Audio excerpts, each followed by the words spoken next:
A very good morning to all of you.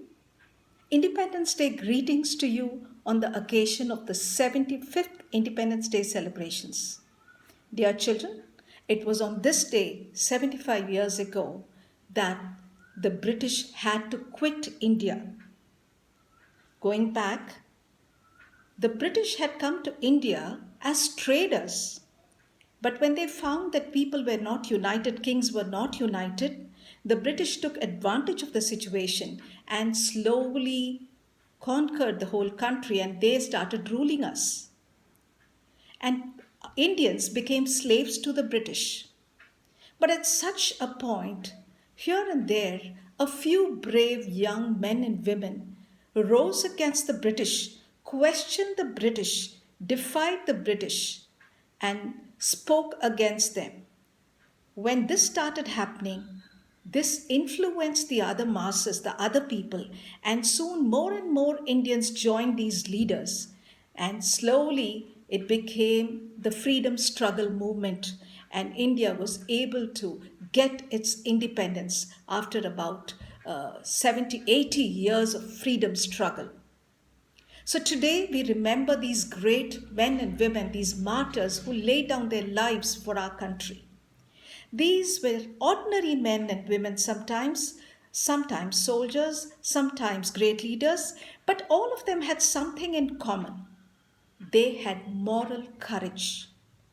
Children, I would like you to know the difference between courage and bravery.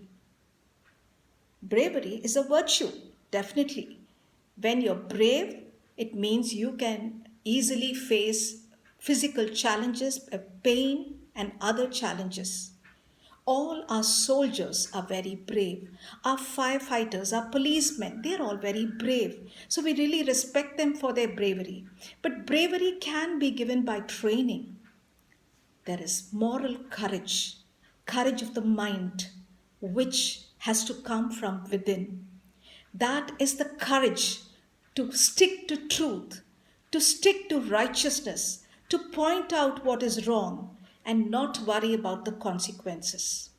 You may suffer physical pain, you may be tortured, you may not have any friends, and yet you stick to what you think is right. That is moral courage. And our great freedom fighters had this moral courage.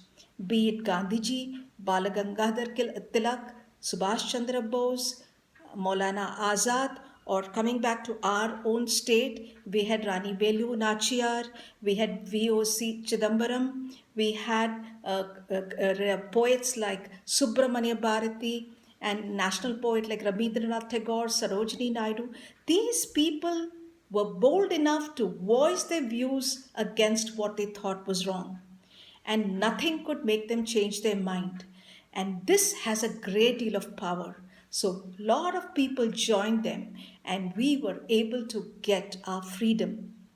So this moral courage does not apply only to adults, only in times of crisis. Each one of us should develop this moral courage.